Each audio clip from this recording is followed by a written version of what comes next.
It's a tough story. A 76-year-old cognitively impaired New Jersey man sustained fatal injuries while on his way to see someone he believed to be a woman he met online, but was actually a generative artificial intelligence chatbot. His death and the peculiar events surrounding it are detailed in this new article from Reuters. And it is just one of several reports examining the relationships that humans are developing with AI tools and the harmful impact that is having on their mental health. For some, the technology is inducing delusions or distorted beliefs. It's a phenomenon that is being referred to as AI psychosis. Dr. John Torous joins me now. He is a psychiatrist who has studied artificial intelligence and mental health.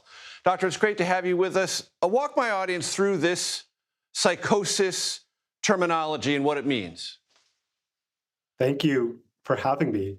As humans, right, we all form relationships. Sometimes we form emotional bonds with characters on TV, or TV shows, things that aren't real.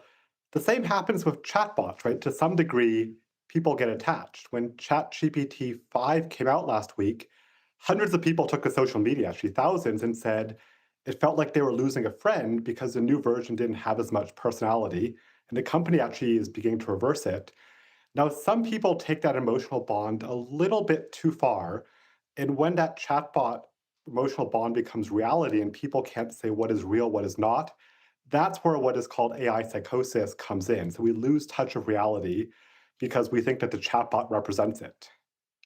And the chatbot's supposed to do that, isn't it? It's supposed to reaffirm these emotional cues and sort of give us that lifeline, if you will, to our own emotional dependency, right? Exactly. To a limited degree, it's meant to do it, right? Where it's meant to give us a little bit of emotional support, some encouragement, but it's not meant to push us, right, to do things that are dangerous, illegal, or again, that we lose touch of reality and do things that we would not normally want to do or mean to do. So there's a spectrum. And when we say AI psychosis, these are cases that are far outside of the realm of normal.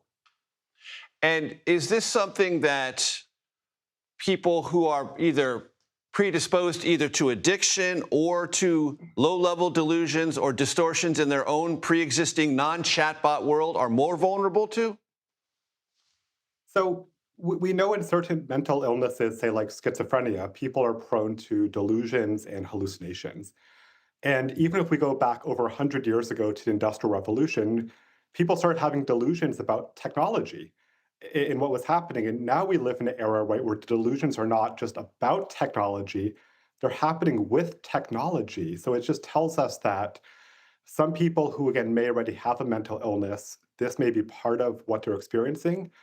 But it may also be people who are, again, at risk of developing some of these mental illnesses that cause people to lose touch with reality. It may be that, again, when you're saying an echo chamber or the chatbot reinforces things that aren't real or supports things or gives you encouragement that is not correct, that could, again, tip people over who are at risk of developing some of these severe mental illnesses to actually beginning to have one. And doctor, are we left to the tender mercies of the tech companies to sort this out? I mean, we have to realize there could be some advantages too. We know that when people, say, with schizophrenia, hear voices, sometimes listening to music, right, technology actually can lessen those voices and help. So there is a world to some degree where some aspects of technology could help people lessen it.